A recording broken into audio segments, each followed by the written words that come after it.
childhood. Who are you? My childhood. Ooh. Well, actually, I was thinking about that on the web here. I've lived in several different cities and countries too. Wow. Um, Very Cool. nice. yeah, yeah. When I was a baby, when I was my mom was pregnant with me, I was in El Salvador. She's from El Salvador. My parents flew out here and they had me at the General Hospital in L.A. And I know we lived in Pico Union area for a while. I recall that. Then I recall we bought a house. You know, I have memories in Rosemead. Oh, Not nice. too far from here, yeah. We lived there a couple years. Then my dad got the urge to say, you know what, let's go back to Central America. And we moved back to El Salvador in, I think, 76, roughly. So we moved there. My dad, being a Latin man, you know, his eye wandered a lot. So my mom and I were flying back and forth, back and forth. So I lived in El Monte, went back to El Salvador, Alhambra, back to El Salvador. And then, you know, that got old. Then around 79, they decided, you know, we're going to leave El Salvador because of the revolution and everything. It was getting crazy over there, right? So we ended up moving to Beverly Hills, but not because we had the money. My dad got a good job as a maintenance guy at an apartment building. So we moved there in 79, and I was there from 79 till 84. And then 84 on Whittier area. So, and once we get deeper into this, I can tell you how that molded my musical taste too. Why don't you tell us that story now? What's stopping you? So anyhow, my dad was always into music. His love of music is what got me loving music, to be honest. I remember the parties at the house in Rosemead. He loved his cumbias. Back then, he didn't have a DJ system, obviously, but he had his little stack of 45s that would drop, and it's like a jukebox. So I remember everybody being happy, and I remember as a kid, I was like, man, that's such a cool thing to see everybody, you know, having a good time with the music my dad selected. And then when we moved to El Salvador, he had a bus line, so he would make, I would call them mixtapes, but they weren't actually mixed. He just had music that he liked on the tape, so he'd have the Bee Gees, you know, some Emmanuel or some Jose Jose, and he would jump down to Summer, just everything on the bus ride. And like I said, they weren't mixed, but they were all put together neatly in a fashion that I liked. It was a nice ride. I was on a ride on the ride on the bus. Very cool. Absolutely, I get So it. yeah. Nice, nice. Yeah. So in terms of the DJing and how I got into DJing, it's actually from back then as well. My dad, I remember, there was an album, a double album called A Night at Studio 54. I think a lot of DJs know it was an album that's mixed from beginning to end. Each side had 4 or 5 songs, and they were mixed from beginning to end. I've never heard that in my life. I was like 8 or 9. I heard that. Like, wow. Wow, that's I cool. want to learn that. So you started young, for sure. Yeah, 8 years and old. That album Wow. is what inspired me to want to be a DJ. I Nice. didn't know about DJing because none of my friends were DJs, you know. So I started experimenting. My dad had a turntable at the house, had a tape deck, and it had pitch control.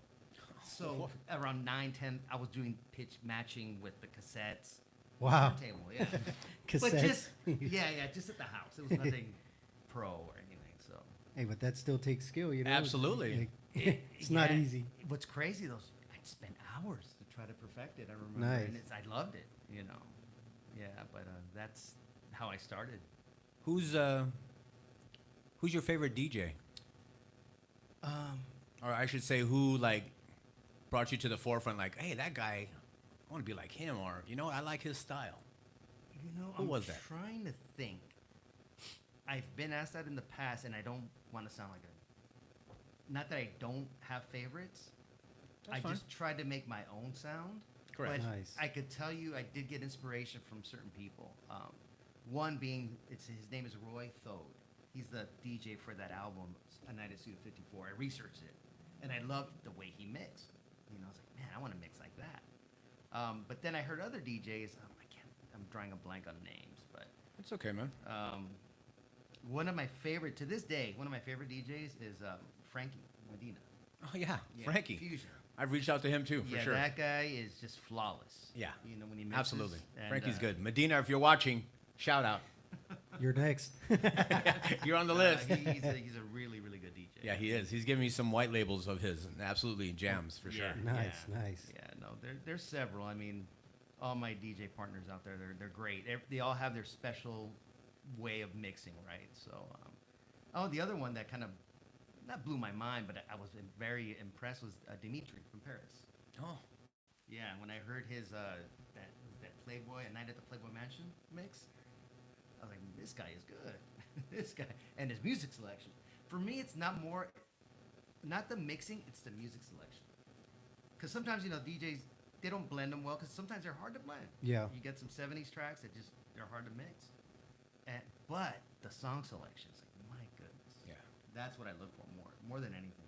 Yeah, I think that's what makes a DJ stand out. When they play a song that just grabs you. You know what I Yes. mean? And sometimes, I think that's what creates the vibe. Absolutely. Take it to the next level. When Yeah. people don't know certain songs and you start playing for the first time, I'm pretty sure that rejuvenates a lot of people. Like, wow, I've never heard that before. Yes, it Or- educates. Or they say like, "Wow, I haven't heard that in a long time." Like this brings back so many memories. Yeah, At the same time. yeah. What is your favorite song to perform? Uh, I know you probably don't have one because you bought a whole crate over here. Definitely not just one. But in terms of genres, it's disco, 70s disco. Nice. I love playing it. There's not a huge audience, at least where I've been, but I know it's kind of making a comeback now. It's kind of neat to see, and I'm hearing a lot of edits of, classic disco songs. But yeah, that's what I love to play. Our guest last week or 2 weeks ago from La Junta, they had some music that they were playing, and they're producers as well, and they just had some tribal beats and some cumbias and like some disco sound and everything. It was just off the hook, and I totally agree with you. I heard some of it. That was good. That was good. See, that's the level I want to get to. I've been saying that for years, like to produce my own tracks. I just haven't done it. Life gets in Takes the way. time. Life gets in the way. Yeah. It's called 9 to 5. Yes. Yeah. Yeah. Exactly. Do you wish you were somebody else? Never. Good. No, never.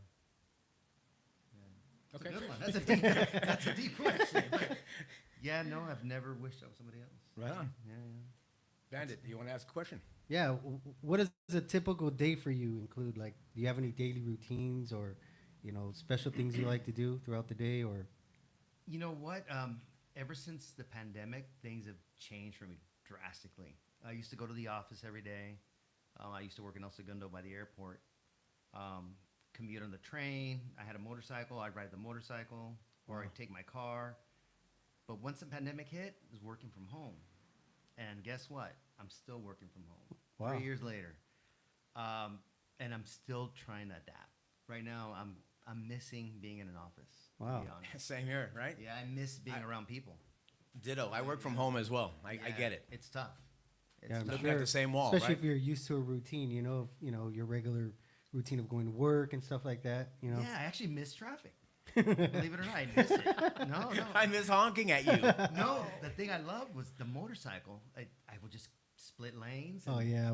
Just riding the bike was nice. It was like it took me away for that 45 minutes or whatever, the commute. I know you're a married man. Why don't you tell us about your married life and your beautiful wife and your children? Yes, yeah, no, I've been married. God, I know we've been together since we were 16, 17.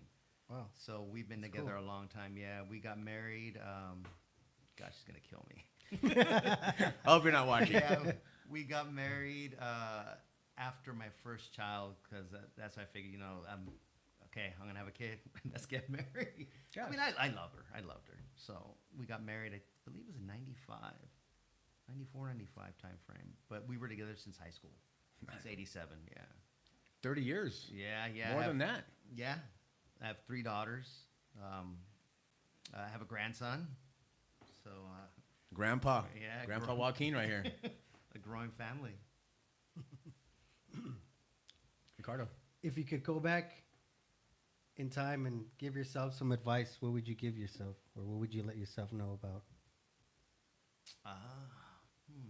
That's a good one. That is a good one. What I would probably do is tell myself to take more risk and not be fearful of stuff. You Right know on. what I mean? Take some more risk. That's a That's good what life is about sometimes, taking Yes. risks, Yeah, chances. Yeah. Exactly. I noticed that as I've gotten older, I play it safe a lot more, which is The safe road. yeah. But when I was younger, I didn't play it safe. I took risks like crazy. I mean, I wish I would have taken more, but I took a fair amount of risks. So Nice, nice. So you say you work from home. What kind of job do you have? project management. Yeah, project management. So right now I'm managing retail marketing projects. So I work for a big cellular company, and basically all the stores, I help set up the all the marketing in the stores. Very cool. Nice, Yeah, yeah. nice. Different job right there for sure. It is. Yeah. Okay, so we got that. We got that. If there was a thing that you could do, Joaquin, what things would you change in the industry? In the industry, meaning DJ. Like, Yes. I think I've noticed there's a lot of ego in the Right. DJ industry. Now that I'm older, it's just kind of like things just roll off my shoulders. But you know, when I was younger, everybody had a chip on their shoulder. It seemed because when I was younger, when I was trying to get into the scene, it didn't help that I moved so much. I never had a stable crew of friends, so I didn't know the right people to get in to the clubs and or do backyard parties. When I moved to Whittier, though, I did meet a good group of friends, and we started our own group. Nice. It was the European boys, and then slash European. Sounds 80s right there. That was very 80s, yeah. 85, I think we put it together. We had a few backyard parties. At the time, I went by DJ Action Jack, but I changed that because there was a DJ Action out there already. So I changed that, and then I changed it to DJ Euro to kind of go with our crew, and that lasted maybe 6 months. Very And cool. then I just changed it up to Joaquin, but that one just came by accident. It's just people. My name is spelled Joaquin, but I spelled it in a way people could pronounce it correctly. So Wuakeen, and it just stuck. It's very unique. Yeah, it's stuck since then. Yeah. Joaquin. Yeah. That's yeah. it. Your craziest adventure, being married and single. Don't get mad, honey. Let's say Just turn it down at this point. Yeah. Hit the mute button. I'll go with the married ones. I mean, me and my wife have had a lot of adventures. It's a good thing. We have lived life. We've done a lot of stuff spontaneously. Just last year, we took a road trip, went to Texas to visit her friend. I said, you know what, let's take a couple weeks off and just drive to Texas. No plan, no nothing. Spur of the moment. Yeah, spur of the moment. Those are always fun, though, you know? It was fun. Those are the best trips. Yeah. Some scary nights. There was one night I caught a highway that I had no idea where it was taking me. It was complete darkness, and I was running out of gas, and there was Uh-oh. no gas stations. Wow, in Texas, that's yeah. Yeah, it was in That can be Texas. dangerous. Highway 11. I've seen that never movie forget before. that. Yeah. That was a hit. Yeah, she was very scared. You know, my wife was very, very scared. But anyhow, yeah, that's the married. Single, I mean, God, I've had so many. I mean, okay, I'll just go with this one. No, it's not bad. It's just crazy this day. Remember the Huntington Beach riots back in the 86, I think, 85, 86? Huntington Beach? Yes, there was big riots at the pier where they were Wow. flipping cop cars That's and crazy. everything. You wouldn't think that in Huntington Beach, but No, I was down there with my cousin. I had a scooter at the time. We rode our scooter down there, or my scooter. And as I was there, I remember we were there right at the epicenter when it started. Girls were leaving the pier. There was a lot of drinking.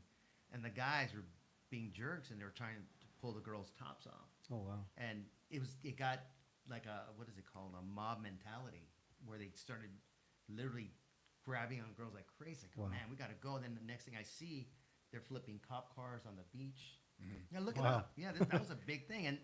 But the crazy thing, on the way home, that's the Cerritos plane crash. oh I wow. think it happened that same. Oh, yeah, Yes, that jet. Yes. That I remember. Yeah. I think whole that time overshadowed frame. the riot. Yeah. That That plane was- went straight down. They have a picture of it. Yeah. Went Wow. straight down. I think it went into Cyprus or Cerritos. Cerritos. It was like a whole city. I mean, community was affected. Just, devastated. And I guess that's an adventure, yeah. And other adventures, like Hollywood Riots, we happen to be right in the middle of it. Right Same when it here. started, that's like, it was on Halloween. We were walking down. Next thing you know, these guys are throwing those street barricades on the glass of this rock shop. I was like, my God, they're breaking in. It's like, That's when Circuit City was around. yeah, way back then, yeah. So that's one of my adventures there. Bandit. Nice. What was your favorite TV show growing up? Oh, Three's Company. Nice. Yeah, that one. Yeah, that one. The That was gigolo easy. life right there. Yeah, right? I loved it. that life. You know, I lived that same life. I was a roommate with two females at the time, and I used to tell people, "Yeah, I'm Jack from Three's Company," but they were my friends. You know what I mean? They would say, "Oh, lucky you guy," you know. Nah, they're just cool people, man. Absolutely, they're friends. It's platonic. Yeah, plutonic. Right? Three's Company. Yeah. That's for sure. Yeah. Describe yourself in 5 words. Ooh. Patient, caring, understanding. That's a tough one. I consider myself kind and friendly. Yeah. What's your favorite food? You know, I grown to love Mexican food. To be honest with you, I mean, being from Central America, I wasn't exposed to Mexican food up until I met Martha. And then, damn, she cooks good. You know, just from there. Damn, woman. Yeah, and then I wasn't used to spice, like jalapenos or any kind of hot sauce. Now, I can't eat my food without it. Yeah. Cereal and hot sauce. Let's go. Yeah. So, no, Mexican food is one of my top favorites there. Let's see. Okay, so we went through that, and if there was a song you mentioned being around your dad and naming all these artists and Studio 54 and Donna Summer and stuff like that, what song really touched you? I mean, like, okay, this is the one. Wow, man, there's a lot, and actually, it's funny. Just earlier today, when I was putting my records together, I listened to a track, and I still get that feeling where it's not how do I explain it? You get the goosebumps, and sometimes it even brings like a tear to your eye, but not of sadness, just like excitement. Yeah. But in terms of looking back, I'm on the radio. Donna Summer is a big hit classic for me. I don't know why. That one's just. I remember the time when we were in Alhambra together many moons ago, and you were playing some vinyl right there, I think at Club Azul. Yes. And then I went up stage, and you were playing this one song called Dancer. Yes. And I said, dude, I need to have this record. And I think you said it had like 12 copies of it or That something. Wow, Yeah, that's I had a few cool. copies of it, And you handed me that song Dancer from Gino Gino Socio. Yes. Socio. And Yeah. that song from Disco Wise has always touched me. Yeah? For sure. Still to this day. That's a great track. No, he's got a lot of good stuff. But That's yeah. one of my favorites that you ever Yeah. played. For Thanks, sure. man. Thanks. That's a great track. Why don't we take a question from our viewers?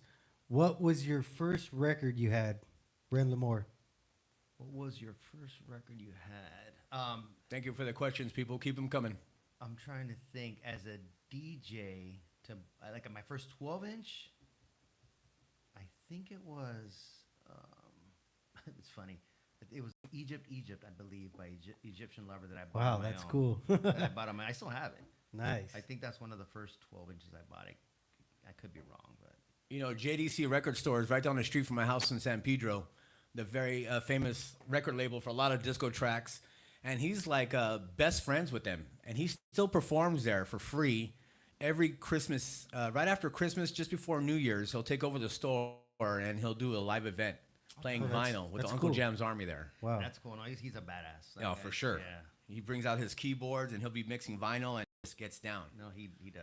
He does. JDC Records in San Pedro, people. I'm Give gonna it a have to shot. check it out. For sure. I think I have it on one of my pages. You could check it out. Nice.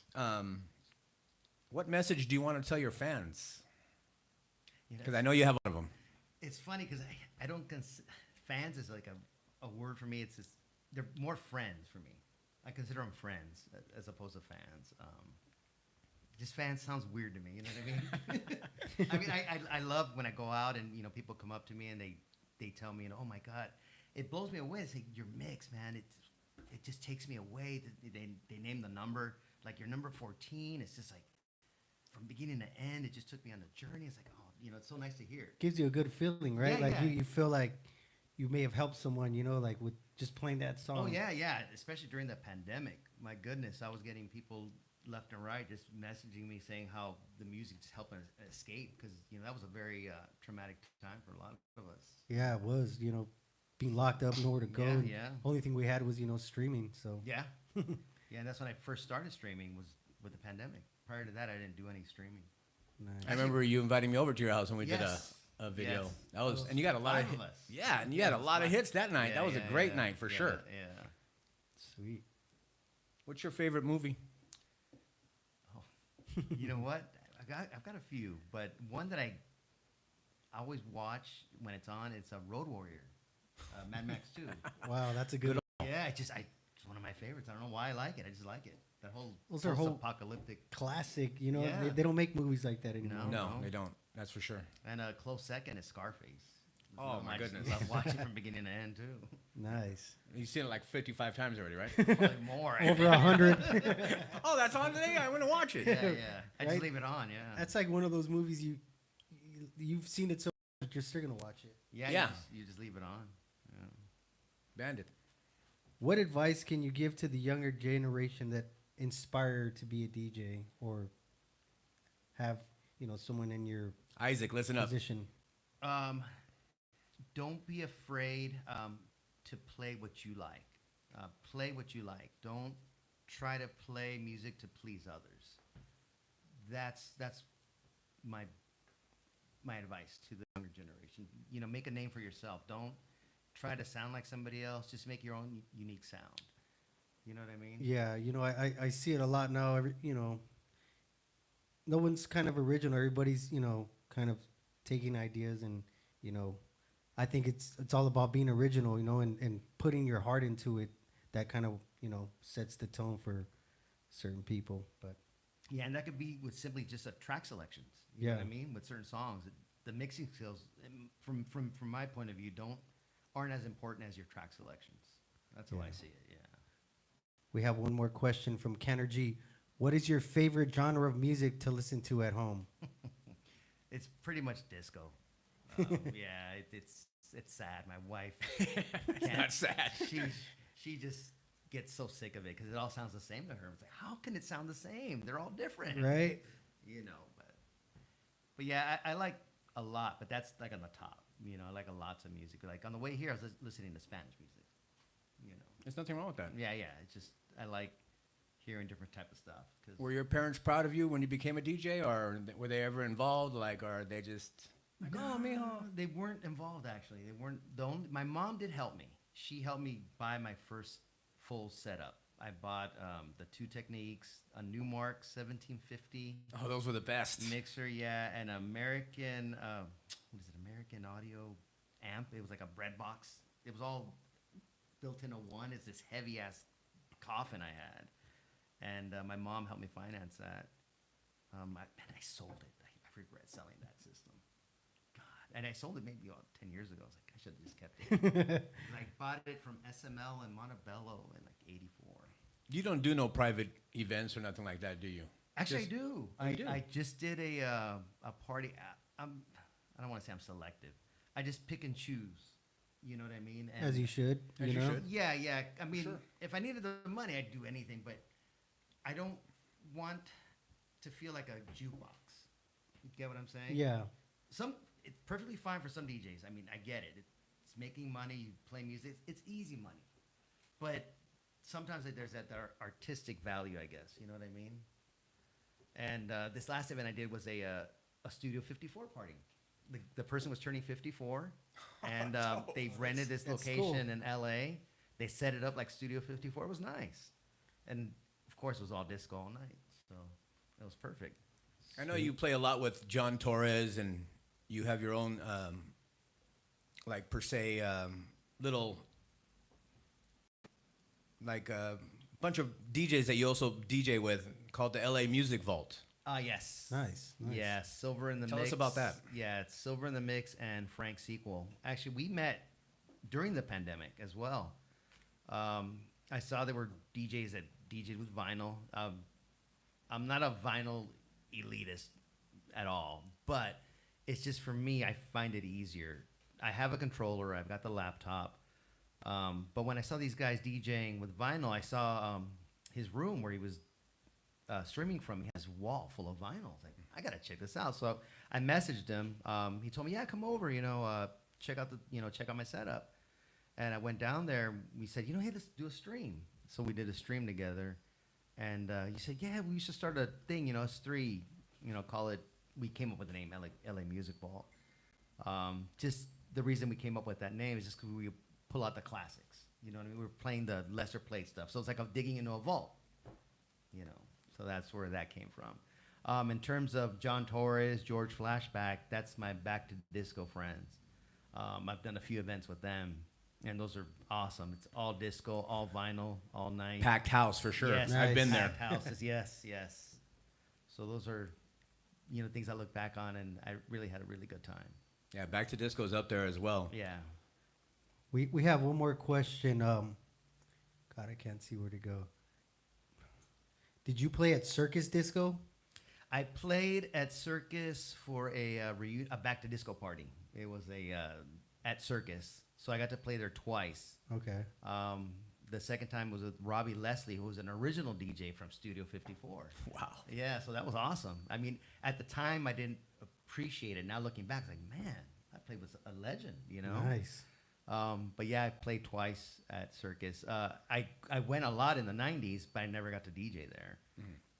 And my favorite room was that back room, which was disco. Go figure. Disco room, yeah. But that's the early house days. Sweet. Yeah. Sweet. We have one more question. Do you look up to Giorgio? Moroder. Oh, hey, I love Giorgio. Yeah. The Chase. That guy, yes. That guy's just a genius. He's got so many good songs. Him, Cerrone, Alec Costandinos is another producer I like for the disco music scene. So, but yeah, Giorgio is he's an icon. Nice. Yeah. Do you have any pre-show rituals, like stuff get you pumped up or excited, or do you certain get outfit. nervous? Certain socks. You know what? No, I just kind of just pumped myself up. Like I said, prior to coming down, I picked some records. I said, I'm just going to play a variety of stuff later today. Nice. Just mix it up. Some 70s, some 80s, some 90s. Wow, can't wait to hear it. Yeah, so it's Yeah, you are going to bless us here any minute. yeah. One more, my friend, from myself anyways. How can people get a hold of you, or how can they watch you? What are your links? Do you have a library? Please let us know.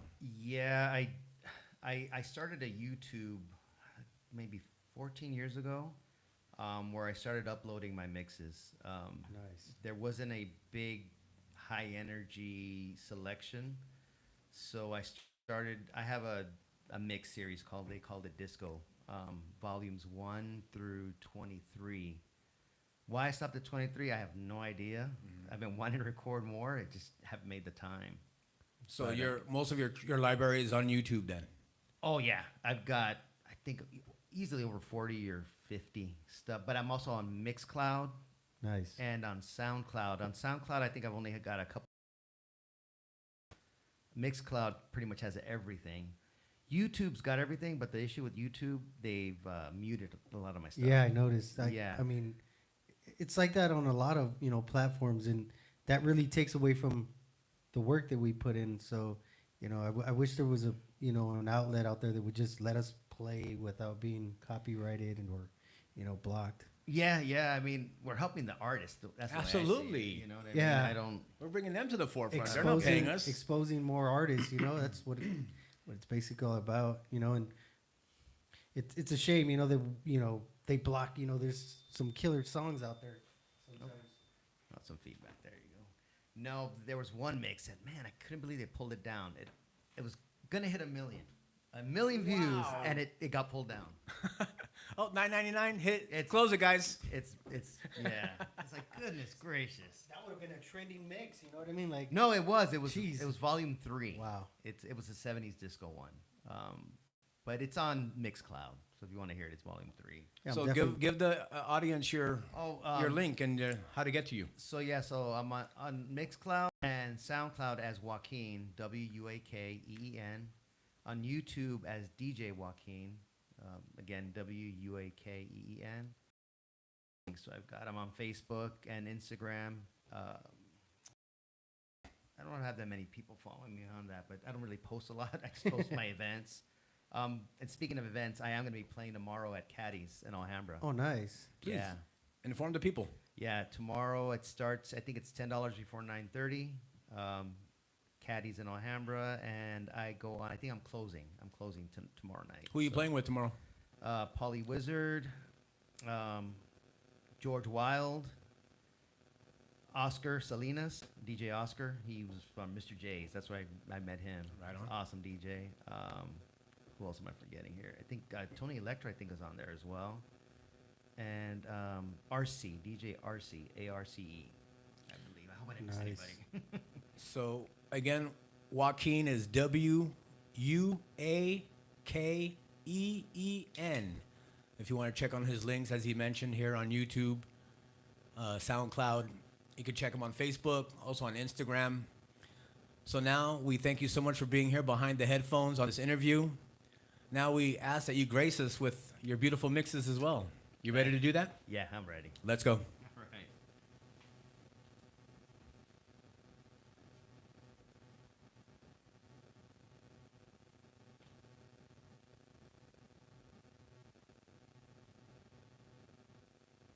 This is Behind the Headphones, Volume 2. DJ Joaquin